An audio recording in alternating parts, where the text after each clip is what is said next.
Bienvenidos al Seminario de Historia Económica y Política del siglo XIX.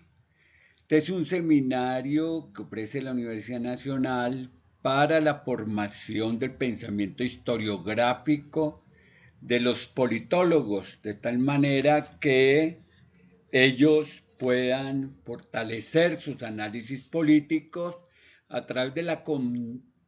comprensión de los problemas estructurales de la nación. Hoy trabajaremos la expansión de la frontera agrícola y la transformación de la agricultura en el siglo XIX. Es un podcast pequeño que se preocupará por dejar las ideas fuerzas que puedan ayudar a construir una reflexión sobre la expansión de la frontera agrícola y los cambios que ha sufrido la agricultura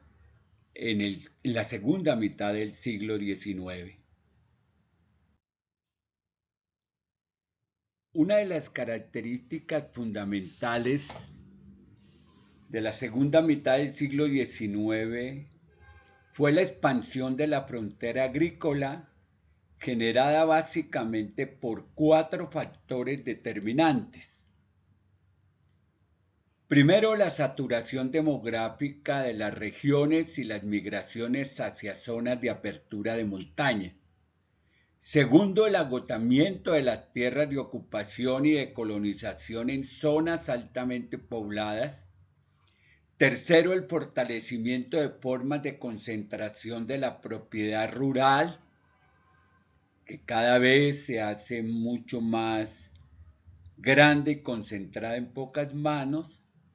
Y cuarto, las dificultades para acceder con facilidad a una parcela para la autosubsistencia. Estos cuatro determinantes obligan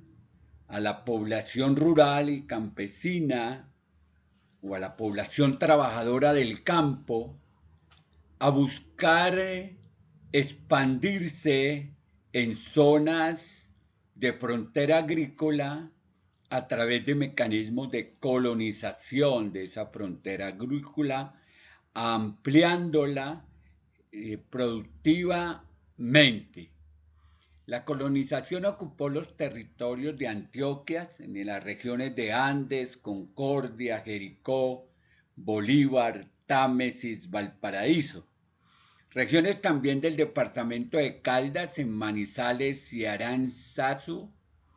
en Bolívar, en el Carmen de Bolívar, en Santander, en Lebrija, Cúcuta y Las Palmas, en Tolima, en Fresno y el Líbano, en el Valle del Cauca y en Quindío, en Armenia, Sevilla, Caicedonia y en algunas partes del departamento del Chocó, en las vertientes o riberas del río San Jorge y Sinú. Estos fueron como zonas de ampliación de la frontera agrícola durante la segunda mitad del siglo XIX. En Cundinamarca se produjo la colonización del Valle del Río Bogotá y se inicia la colonización del Valle de Río Negro y de las tierras de Meta y de San Martín, que van a ser a lo largo del siglo XIX y también del siglo XX zonas de colonización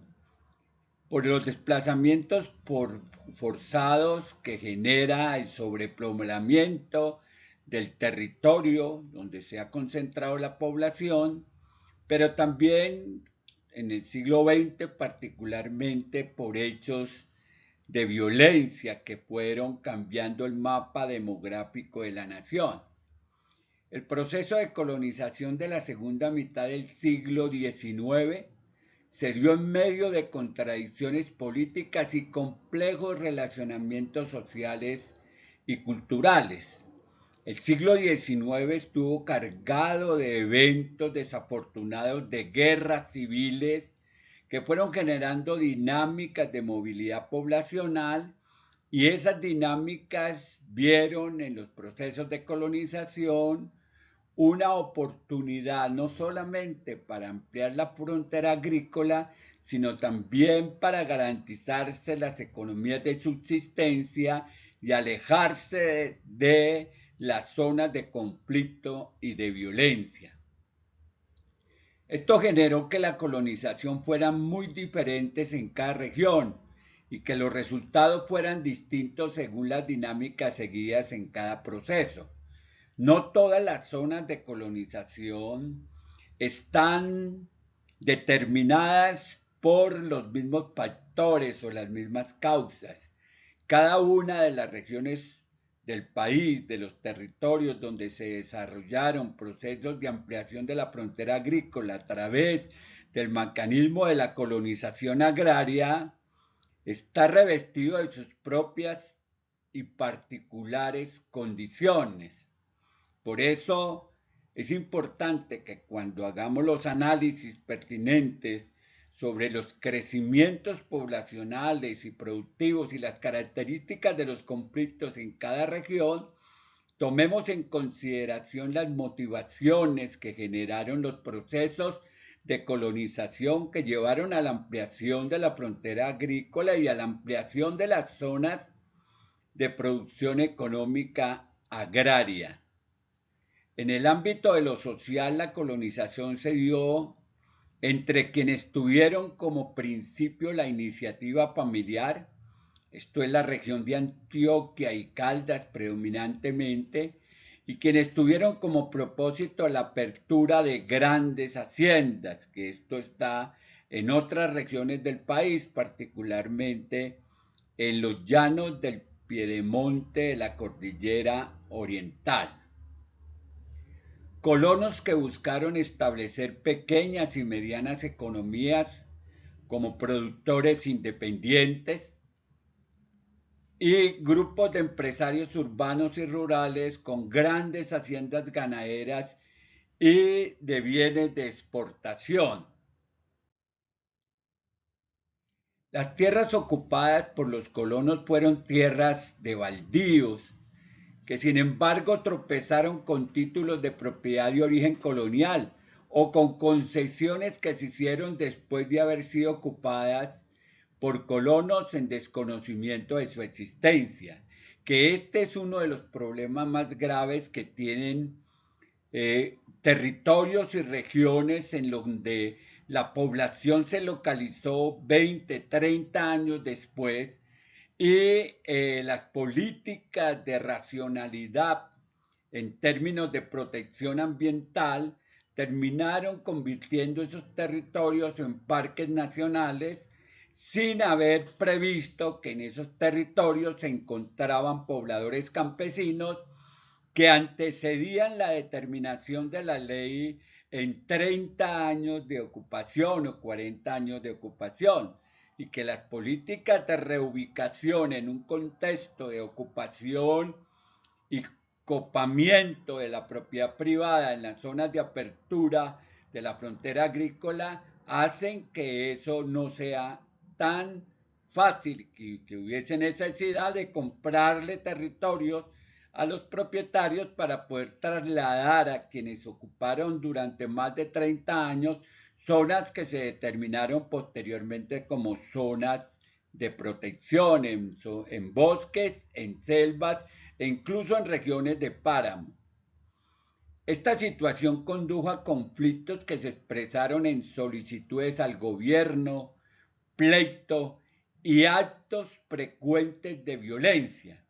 En estos contextos de ampliación de la frontera agrícola se generan pleitos por tierras y linderos que van alimentando prácticas de violencia entre los distintos propietarios y que posteriormente desencadenarán uno de los problemas estructurales más grandes de la nación, que es el conflicto armado, cuyo una de las causas estructurales es precisamente las lógicas del ordenamiento de la propiedad territorial, de la propiedad de la tierra, de su tenencia y de su uso. Los propietarios y colonos utilizaron la destrucción de las propiedades, los actos de violencia y la muerte entre las partes como una forma de enfrentarse para garantizarse el ejercicio a la propiedad privada. En algunas regiones de Antioquia los colonos desarrollaron habilidades para garantizarse la propiedad a través de los estrados judiciales, haciendo uso de las artimañas jurídicas que suelen caracterizar estos procesos, que en la práctica se van concentrando en pocas manos por la vía de la violencia y las artimañas jurídicas de quienes se apropian de los territorios y cuentan con los recursos para cambiar las versiones de propiedad en los estrados judiciales o en las correspondientes notarías. La ausencia de títulos y la dificultad para pagar los agrimensores y los trámites de escrituración, establecer la claridad de los linderos y tener claro los derechos de propiedad hizo que no prosperaran las demandas y se perdieran importantes propiedades de tierra que habían sido ocupadas por colonos. En este periodo se configura un complejo mapa de propiedad de la tierra que son razón estructural del problema agrario que vive el país actualmente.